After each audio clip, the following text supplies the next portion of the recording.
A well-known physics demonstration is to use some stretchy cloth and a weight pulling it down in the middle to create a gravity well. But the same stretchy cloth can be used when teaching electric fields as well.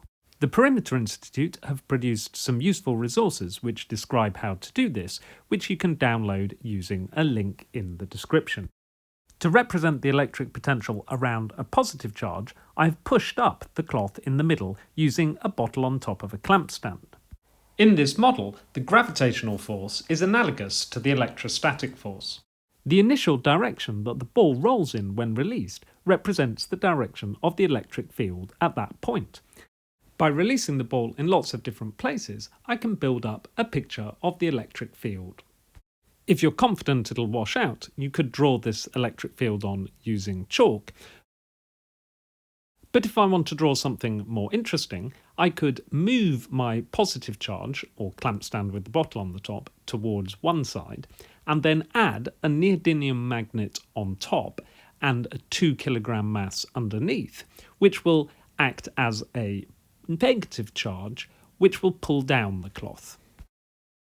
Once again, I can sketch in the direction that the ball initially rolls in lots of different positions to map out the direction of the electric field in those positions.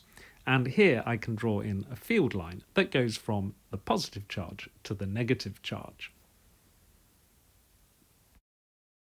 To look at the electric field around two negative charges, I can remove my clamp stand with the bottle on top and add a second neodymium magnet with another 2 kilogram mass hanging underneath it. And as before, I can release the ball in lots of different positions and sketch out the direction that it goes in to find the direction of the electric field in those positions.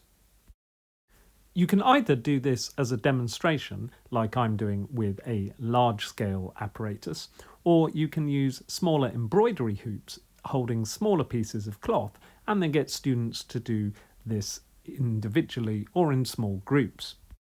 If you're doing this smaller scale version, then you can just use a marble and a rubber band to create a small handle to pull the cloth up or pull the cloth down to create the different kinds of charges that you want in your model.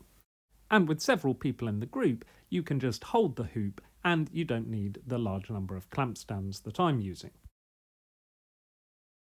If you already have a gravity well set up, then you can adapt it to use for this. If you don't have one, the simplest way to make one is to have a large hula hoop and put your stretchy cloth over it and hold it in place with a large number of clamp stands. I've used sandbags on the base to make sure that they don't tip up.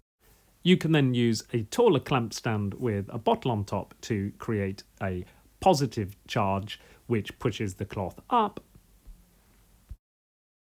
and a strong neodymium magnet on top with a 2 kilogram mass underneath to pull the cloth down to create a negative charge.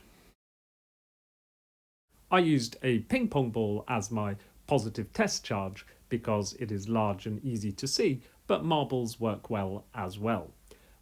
Avoid using a steel ball bearing as your test charge, as this will be attracted to the magnet and might cause it to shatter. Anyway, I hope you found this video interesting and it's inspired you to use the stretchy cloth model for electric fields. And thank you to the Perimeter Institute for sharing this great idea, and do check out the link to their resource in the description.